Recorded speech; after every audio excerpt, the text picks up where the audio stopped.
Welcome to Nebraska Farmcast, a production of the Center for Agricultural Profitability at the University of Nebraska-Lincoln. I'm Ryan Evans.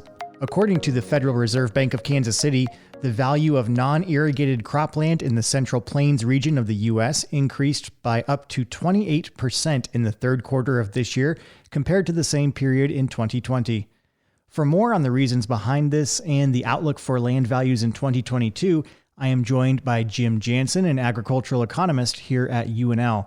He is a co-author of the annual Nebraska Farm Real Estate Market Report, which publishes data on average land values and cash rental rates by region in Nebraska.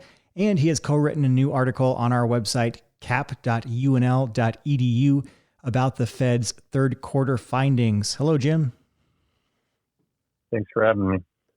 Yeah, thanks for being here. So the Fed has reported that non-irrigated cropland values in the Central Plains region have increased by values between 9% and 28% in the third quarter compared to last year. So what states are on the higher side of that, and where does Nebraska fall in the range? Yeah, so based on the survey work that the Kansas City Federal Reserve does, and the Omaha branch office tends to take the lead on some of their agricultural-based publications, some of the recent findings show they did kind of a summary on the statewide average land values ranging from all the way up from North Dakota down to Texas, and then some of the kind of Iowa, Minnesota, some of the mountain states. And they give a pretty good snapshot of kind of the Western Corn Belt, or the Central Plains states, as some folks might call them. Some of the notable increases come from our neighbors. While Nebraska was up an average of 16% year over year, so that'd be the third quarter of 2021 compared to the third quarter of 2020. Some of our neighbors to the north and east or northeast were much higher than that even. More notable on the non-irrigated cropland, Iowa noted a 28% increase year over year. South Dakota was 23%, and Minnesota was 26%. Now, many folks know that the geographical attributes of Iowa are very conducive or productive for cropland, as are areas of Nebraska and South Dakota and Minnesota. But 28% year over year are some things we haven't seen maybe in the 1980s or maybe in the late 2000s, 2011, 10, 12. But for a statewide average to be up that much year over year, that really is a notable thing. And it's a period that we'll probably look back on in the future that we may not see again for quite a while. So once again, some of the highest values were coming from the Western Corn Belt in the Iowa, Minnesota, and South Dakota areas, as well as Nebraska, noting a 16% increase. Other states more so in the Central Corn Belt, such as Northern Illinois or Northern Indiana, noted an increase that is fairly similar to Nebraska in that 13 to 15% range. So a lot of things going on right now in the economy, many things going on in the ag sector, and some of these things are starting to be reflected into the market value of land. Yeah, and can you talk about some of those factors? Why are we seeing these drastic increases in land values in the region? So if you remember the Kansas City Federal Reserve, there's two different types of things you might hear people talk about. We have fiscal policy and monetary policy. On the side of fiscal policy, think of federal spending. So obviously there are politics involved with that and the things that go into that. On the monetary policy side, we're talking about things related to interest rates. And with COVID and some of the uncertainty associated with that, or even prior to COVID, with the economy coming out of a small recession and some of these things, interest rates have been held at an exceptionally low interest rate for many years now, at least 2, 3, 4 years. And with these exceptionally low interest rates with respect to, say, if you wanted to buy a home, to buy a house, in the case of this podcast, if you wanted to buy real estate for agricultural land, the interest rates right now are probably some of the lowest ones we may see in my lifetime even. And with these exceptionally low interest rates, those are being capitalized, meaning when someone thinks about their capital outlays, if you buy something, and this example, if you buy land, with that we're seeing that being bid into the value of land. And if you have a monthly or a quarterly or even an annualized budget, with that budget, what we notice as individuals are budgeting, if they have a certain number in mind, so many dollars per acre or per parcel, if they're paying a lower interest rate, that interest rate will indirectly be capitalized or bidded into the value of the land. And as of right now, some of the additional survey work that the Kansas City Federal Reserve did, the Federal Reserve Bank at Kansas City, and KC Fed, some of the work they took a look at, interest rates are trending about 1% lower for the 2021 compared to the prior 2015 to 2019 cycle.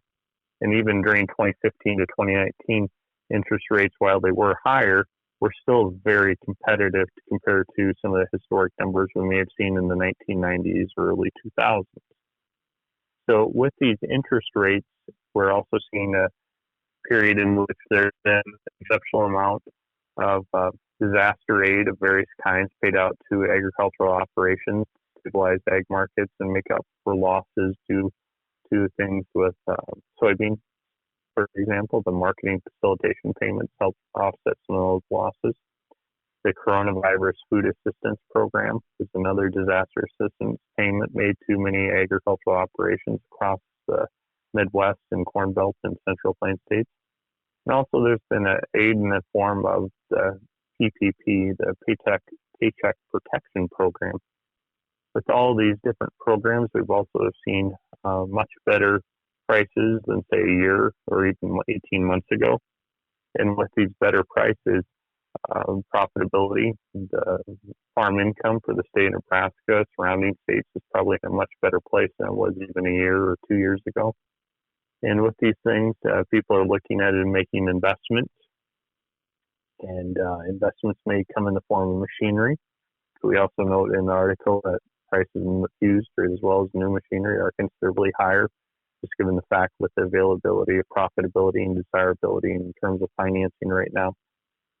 Many people are looking at these things again. And with all these things, we have an exceptional interest rates, profitability on the farms, much better than it's been. And also people that are engaged in buying land, they might be engaged in buying land as a hedge against inflation or a bet against inflation. They're concerned about, if we don't buy these assets today, who knows what they're going to be bringing tomorrow or even a couple of years from now.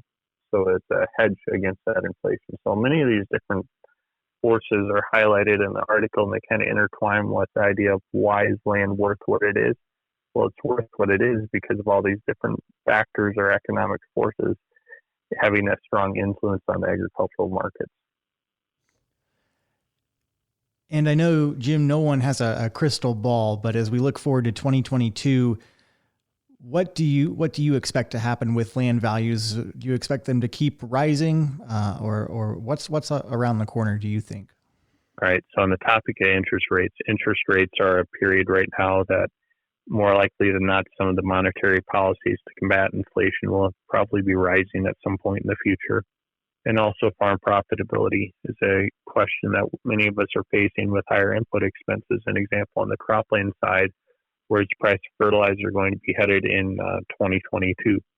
Many folks that prepaid for fertilizer may be sitting okay for things like anhydrous, but those that did not pay are facing fertilizer expenses that may be almost double what they were a year ago at this time. So we have exceptional fertilizer prices are a major concern. And another major concern is prices in the long run with the things that we have related to supply chain, and that there's definitely demand for these products, but can we get things where they need to be when they need to be there? So with all these things being said, I would suspect that we'll probably still see an increase in land values in the next couple of years.